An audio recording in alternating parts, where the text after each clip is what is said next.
नमस्कार सर्वांना, माझ्या या मिनी ब्लॉगमध्ये मी तुमचं स्वागत करते। तर मी बनवणार होते आज शेंगांची भाजी। तर शेवग्याच्या शेंगांची भाजी खूप टेस्टी आणि खूप चवदार लागते। तर ही भाजी बनवण्यासाठी मी शेवग्याच्या शेंगा घेतल्या आणि ह्या शेवग्याच्या शेंगांची साल काढून घेतली, नंतर बारीक चिरून घेतल्या व शेवग्याच्या शेंगामध्ये पाणी टाकून शेवग्याची शेंगा धुवून घेतल्या।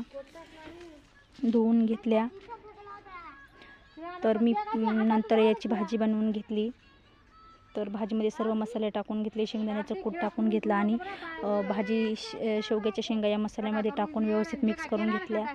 तर अंधार झाला होता त्याच्यामुळे व्यवस्थित दिसत नाही। नंतर मी शेंगा अशा व्यवस्थित मिक्स करून घेतल्या। तर मी सुकी भाजी बनवली होती शेंगांची, तर व्यवस्थित मिक्स करून घेतली। थोडंसं पाणी टाकलं होतं शिजण्यासाठी। तर मला मदत केली होती माझ्या मुलाने। तर मला शेंगदाण्याचं कूट त्यानेच वाटून दिलं होतं। तर मी स्वयंपाक करत असलेला माझ्या मागे सर करतो। तर मला म्हटला मी वाटतो, मग त्याने वाटले होते शेंगदाणे। नंतर भाजीला मस्त अशी तरी आली होती।